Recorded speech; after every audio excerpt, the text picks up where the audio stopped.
Soy productor de cebolla y tomate aquí en Santana, casado con Adilia Arias Zúñiga. Tengo 2 hijas, una nieta y mi yerno. Soy de la zona de Los Santos originalmente. Me vine a estudiar a San José hace ya varios años, iniciando una carrera en la Universidad de Costa Rica, que fue Antropología Social, hace mucho tiempo. Tuve un hijo en el camino. De ahí pues me fui dedicando un poco más a trabajar a veces que a estudiar. Me fui haciendo salonero poco a poco, ¿verdad? O fui aprendiendo a trabajar en bares. Que es como la única opción nocturna que me funcionaba para poder estar como alimentándome, pagar los gastos míos y de mi hijo y seguir seguir con algunos cursos de la universidad. En realidad el problema del COVID ha venido a ser para nosotros los agricultores un tema muy difícil. Yo soy santaneño y todo santaneño casi que produce cebolla, y yo soy uno de los productores de cebolla, el cual me vi muy afectado por no tener la Feria de la Cebolla en Santana, ¿verdad? La Feria de la Cebolla 2020, esa feria fue clausurada por el tema del COVID-19. Entonces, parte de la producción que tenía para ese evento no se pudo vender. Entonces, desde ahí comienza una problemática, ¿verdad?, de recursos, digamos, de dinero. Ok, tengo varias mayores preocupaciones para este tiempo de crisis, digamos. Que los presupuestos se vayan más abajo de lo que ya están, ¿verdad? Afectando sectores de los más vulnerables, porque claramente habrá gente a la que no le golpee tan fuerte esto como a otros sectores que sí son más vulnerables. Me preocupa esto, la continuidad de los estudios, en primer lugar. Yo no sé si este semestre las cosas terminan, pero el siguiente ya a mitad dicen es insostenible. Entonces eso me preocupa mucho. Me preocupa enfermarme, y no sé cuánto implique eso. O sea, hay una persona que depende de mí, además de yo mismo, ¿verdad? ¿Cómo atender el mandato de cuidarnos todos por igual cuando las condiciones en las que vivimos son tan diferentes? Los índices de desigualdad ya eran preocupantes antes de la llegada del COVID-19. Costa Rica no solo se ubica en una de las regiones más desiguales, también se ha posicionado entre los países con mayor desigualdad social del mundo, un dato para nada halagador. Para el año 2015, el ingreso promedio del 10% más rico del país era 32 veces superior que el del 10% más pobre. Y como si fuera poco, la tendencia en estos últimos años es hacia el aumento. Se señala como responsables el alto desempleo, la alta informalidad y las diferencias salariales. Indudablemente que la situación prepandemia, digamos, encontraba a Costa Rica en una situación de marcada desigualdad y también, digamos, de una pobreza estructural que prácticamente no había cambiado durante los últimos 20, 25, 30 años. Es un país que durante el siglo XX supo construir grados importantes de integración social, grados importantes de nosotros y nosotras como sociedad, pero que en los últimos 20 años ha experimentado procesos de desigualación de las oportunidades de las personas y en particular de la distribución del ingreso muy importante. Cuando hablamos de poblaciones expuestas, igualmente tenemos que pensar que ya había una serie de poblaciones que estaban sumamente expuestas en la coyuntura prepandemia. 1.200.000 personas que se levantaban cada día sin necesariamente tener suficientes ingresos para resolver su alimentación, con dudas sobre si podrían pagar o no el alquiler, en condiciones de hacinamiento muchas veces, con dificultades para resolver necesidades básicas. Y con 1.000.000 de personas trabajando en la informalidad. Quiere decir que buena parte de esta gente estaba básicamente inventándose un trabajo remunerado para poder comer. Pero lo que es más complejo en esta coyuntura es que se suman otros sectores que en una situación, digamos, de no pandemia, de repente no estarían en una misma condición de exposición, pero que hoy sí están sufriendo esas consecuencias, ¿no? Por ejemplo, las cifras que mencionaba en relación con la clase media, ¿no? Poblaciones que conseguían, digamos, mantener un estatus en relación con sus ingresos, que han perdido sus ingresos hoy. En cuanto a las ventas, claro que tanto mi persona como todos los que participamos de la feria nos hemos visto muy afectados porque al haber menos participación de consumidores, hay muchísimo menos demanda, digamos, de los productos que llevamos para vender. Nosotros tenemos en San Joaquín una feria pequeñita, que esa feria fue completamente cerrada. Ya tiene 2 meses de que está cerrada.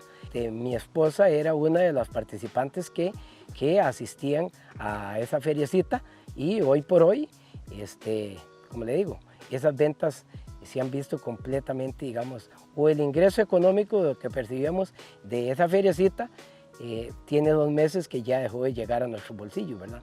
Y del mío y de muchos participantes, ¿verdad? Nosotros para la Feria de la Cebolla tenemos un aproximado que entre 20 productores vendemos 100,000 kilos de cebolla, ¿verdad? Yo soy uno de los productores pequeños y siempre, todos los años, para esa feria me preparo con 10,000 kilos de cebolla. Sí, y este año, como le digo, los 10,000 kilos de cebolla que tenía listos para la Feria de la Cebolla, he tenido que tratar de ver de cómo hago para moverlos en la Feria del Agricultor, el cual le doy gracias a Dios que por lo menos tengo ese nicho de mercado donde poder, pero ha sido imposible. El producto ya en esta época, ya el producto ya no está a la calidad como tiene que estar y sí ha habido una pérdida grande, prácticamente tengo que decir. Me duele en el alma, pero sí ha habido una pérdida grande del producto de la cebolla que estaba para la Feria de la Cebolla de Santana. Las personas que tenían dificultades antes de la declaratoria de la emergencia nacional en marzo, están hoy peor en todas sus dimensiones. En todas sus dimensiones, porque la exigencia sobre los recursos familiares, incluyendo la vivienda, son mucho mayores, pero la capacidad de estas personas de acceder a ingresos en la calle, haciendo lo que fuera que hacían hace un par de meses, pues la dificultad es mucho mayor. Y eso lo puedes ver en cosas tan concretas como cuántas personas abren la ventanilla de un carro y le dan una moneda a alguien que está haciendo malabarismos en una esquina o vendiendo limones. Por otro lado, la capacidad del Estado de atender muchas de sus necesidades, por ejemplo en vivienda, por ejemplo en la propia salud, hoy son menos que en marzo porque pues todo se ha volcado a la atención de la emergencia. Entonces, por cada colón que se está destinando a lidiar con el COVID, es un colón que no se está destinando a lidiar con otro montón de cosas que no han dejado de estar ahí porque el COVID-19 nos esté afectando. Afortunadamente, digamos, yo tuve la oportunidad de egresarme del TNT y eso me permitió tener como acceso a ciertos trabajos del sector cultura. Había tenido la oportunidad como de empezar con talleres, ¿verdad? O trabajaba en teatro independiente, llevando obras a escuelas y colegios, ¿verdad? Y de eso podía gestionarme todos los gastos que vinieran. Entonces yo tenía esa otra entrada. ¿Qué es lo que pasa con la pandemia? Que los coles cierran, entonces ya no hay brete, porque no hay a quien darle talleres, porque no hay escuelas, porque no hay colegios, porque las comunidades, digamos, y no se puede correr estos riesgos. Entonces no hay trabajo, no hay otra cosa que hacer, ¿verdad? No existe. Y la otra opción que yo había aprendido, que era salonear, digamos, o podía tener algún insumo de eso, pues ahora tampoco existe porque los restaurantes despidieron un montón de gente, porque yo era trabajador informal, digamos que hacía 1 o 2 noches a la semana, a veces a la quincena, entonces tampoco tenía un trabajo asegurado en ese sentido como para poder decir, bueno, nada, que me reduzcan horario, que me reduzcan salario y que me den el bono proteger, porque no tenía ese, digamos, no estaba dentro de ese, no encajaba, ¿verdad? Entonces, ¿qué está pasando ahorita, no? La beca, la beca, ¿verdad? Eso es básicamente lo que está ocurriendo. Definitivamente no es una cosa que me afecte solo a mí, lo sé, digamos, probablemente yo sea solo un mínimo extracto y con algunos beneficios incluso de los que me funcionan para sobrevivir. Estoy seguro que hay personas pasando situaciones aún peores y más precarias que las mías, digamos, pero pero yo sí soy parte del sector cultura, digamos, y en ese sentido estoy completamente afectado. Justamente unas semanas antes de que empezara todo este rollo de la pandemia, yo iba a tener la oportunidad de empezar a trabajar con teatro. Ya estaba por firmar esa vara, ¿verdad? Que iba a ser una temporada completa. ¿Qué pasa con esto? No. Y los teatros tampoco funcionan. Como no me he cansado de decir, después de que lo vi en redes sociales, esta situación nos ubica a toda la población en el mismo mar, pero no en el mismo barco, ¿no? Hay unas personas que están en barcos, otras personas que están en superbarcos, otras personas que están nadando, algunas con salvavidas y otras siquiera sin salvavidas. Entonces, realmente este momento nos confronta y agudiza esas desigualdades preexistentes. Una de las manifestaciones más claras de esta desigualdad son las condiciones que las personas tenemos para poder quedarnos en casa, para poder cuidarnos y cuidar al resto de la gente, y para poder salir en condiciones seguras. Es decir, para muchas personas tienen que salir a trabajar y lo están haciendo, pero lo están haciendo en condiciones muy desiguales en cuanto a los riesgos que corren al hacerlo. Las personas autoempleadas, las personas que trabajan por cuenta propia, en general están experimentando un alto nivel de exposición, y todas las personas que están en la economía de servicios y que dependen de otras personas para poder tener sus ingresos, tanto porque pues no saben cuál es la situación de esa persona a la que se acercan a venderle, por ejemplo, como porque pues no tienen muchas de estas personas protección social, no pueden pedir una licencia, no pueden cobrar pues una transferencia por enfermedad si lo requirieran. Muchas de estas personas ni siquiera están cotizando a la seguridad social. Poder yo quedarme en casa, imposible. Semana tras semana yo tengo que ir a la feria del agricultor a vender los productos que tengo, y también arriesgarme porque si yo salgo, aunque mi familia sí esté manteniendo la cuarentena en la casa, pero al yo tener que salir a la feria del agricultor, en cualquier momento yo puedo ser portador, digamos, del virus del COVID-19. Gracias a Dios hasta el momento, en las ferias donde participo, hay un muy buen control de higiene en cuanto a la regulación del Ministerio de Salud. Más de 300.000 personas desempleadas, 1.200.000 personas en condiciones de pobreza y una tasa de informalidad en el empleo que ronda los 47.1%. Todos estos son datos previos a la pandemia. Sin embargo, una gran parte de estas personas y sus familias enfrentan hoy condiciones de vida aún más difíciles. Por otra parte, las estimaciones más recientes no nos muestran un panorama muy alentador.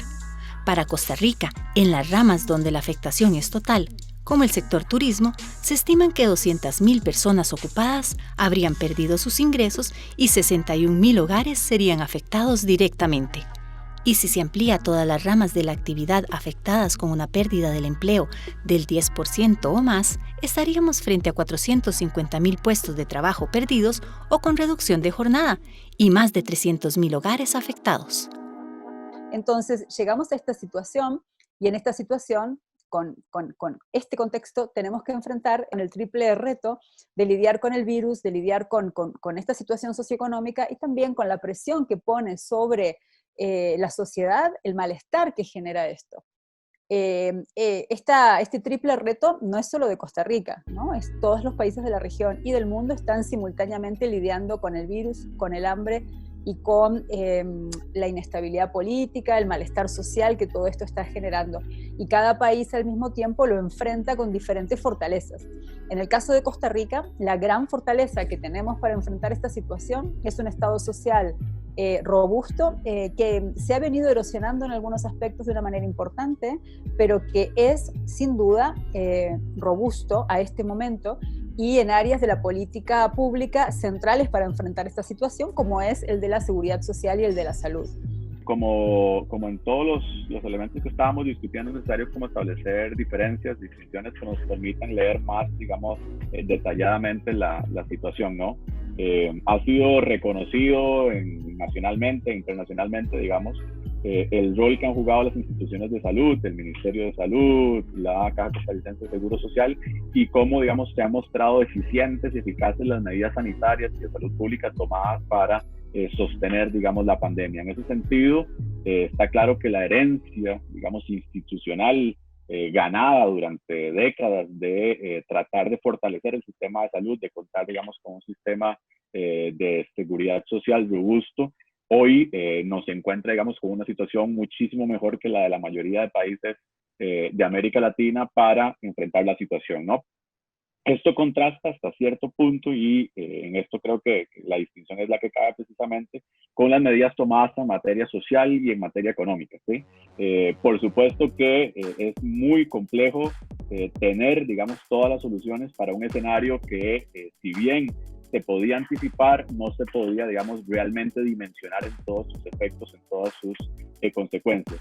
El Estado ha tratado de implementar medidas como el bono proteger, por ejemplo, que creo que ha permitido hasta cierto punto mermar, digamos, los efectos que la pandemia está teniendo sobre ciertos sectores, sobre ciertos hogares, pero está claro que en términos de una recuperación económica y en términos de tratar de contener un incremento en los niveles de desigualdad y en los niveles de pobreza, este tipo de medidas pueden resultar insuficientes. A ver, estamos en este momento a las puertas de aumentos muy importantes en desnutrición, en pues deserción escolar, en una serie de indicadores de desarrollo humano que van a ser difíciles de... Va a ser difícil desandar la pérdida de desarrollo humano que estamos experimentando. Va a ser difícil hacerlo en el corto plazo y va a ser difícil hacerlo en el mediano plazo. Entonces, en ese marco, necesitamos instrumentos de política que nos ayuden a tener un piso, que nadie se quede sin. Y creo que la transferencia monetaria para asegurar una canasta básica alimenticia en ese contexto debe ser por estómago, por boca, por persona que tiene que ser alimentada. Eventualmente el plan Proteger podría evolucionar hacia algo así, sobre todo si el gobierno pues, y otros actores de la sociedad aceptamos que este problema no lo resolvemos con una ayuda solo de 3 meses.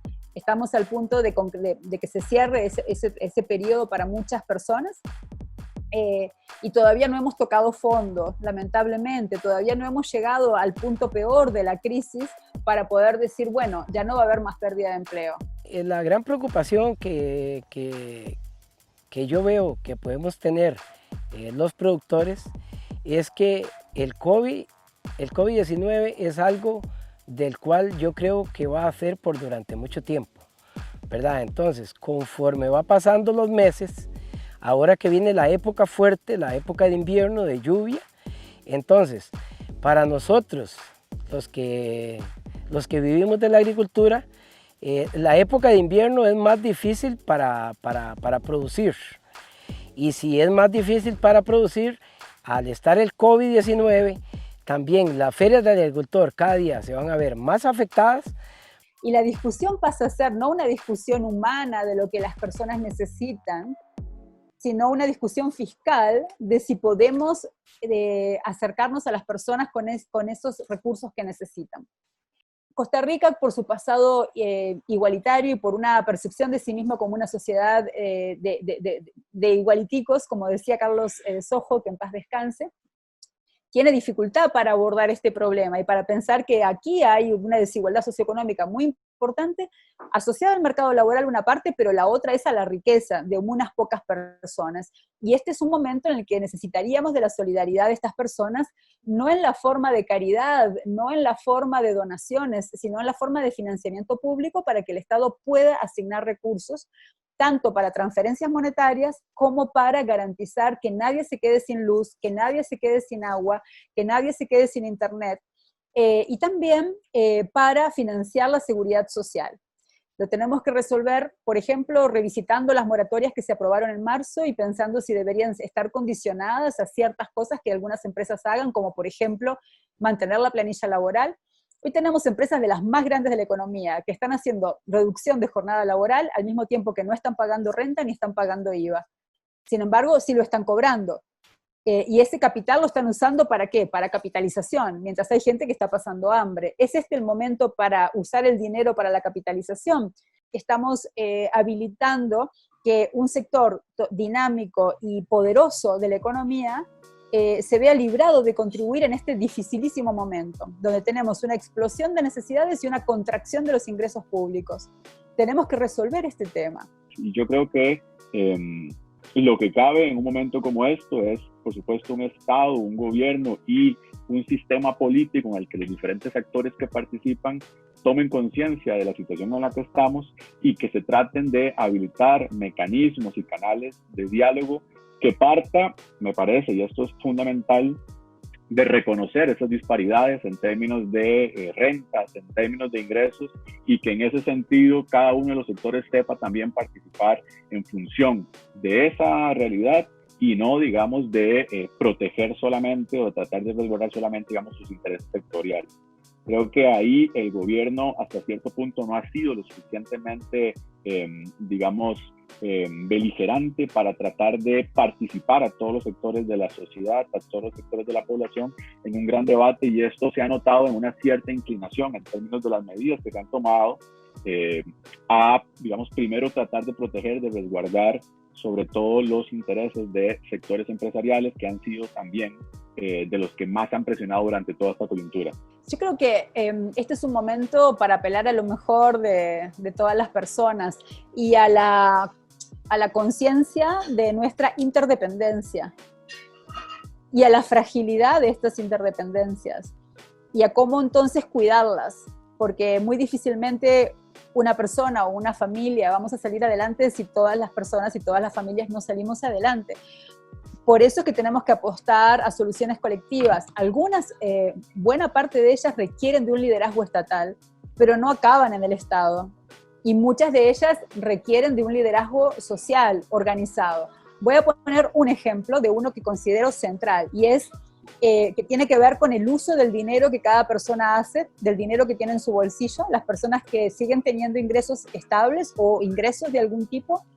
¿Qué diferencia hace comprar el alimento en un gran supermercado, donde básicamente que vayas o no vayas, pues no va a ser una gran diferencia, versus en la feria del agricultor, a donde esos productores y esas productoras están dependiendo de cada persona que llegue para no tener que tirar esa producción a la basura y tener que esperar meses hasta volver a tener nueva producción. Esta alianza entre quienes producen las cosas básicas para la vida, como es el alimento, y quienes tienen el ingreso en su bolsillo, me parece central. Es una alianza entre la producción y el consumo que puede mover montañas, porque pues en todos lugares hay una pulpería en una esquina, en todos los lugares hay una familia que depende de esa pulpería, y mucho de esto que está ocurriendo lo ganamos también persona a persona, ayuda a ayuda, pero no en una visión de caridad, sino en una visión de corresponsabilidad, de que podemos realmente hacer una diferencia teniendo pues un grado de reflexión sobre, cuáles son los recursos que yo como persona tengo y qué hago con ellos, los recursos económicos y los recursos en general. La voz, la queja, la protesta también son recursos. Y este es el momento de movilizarlos en función del interés general. Por el momento ahorita sí no conozco, o sea, sí, ninguna organización gubernamental que en este momento yo me dé cuenta que haya convocado, digamos, a los agricultores, ¿verdad? Para una ayuda económica, ¿verdad? La cual yo casi que sí le tengo que decir que sería de mucha utilidad, ¿verdad? Que se diera, ¿verdad? Que se diera más que todo en esta época que estamos con la pandemia del COVID, ¿verdad?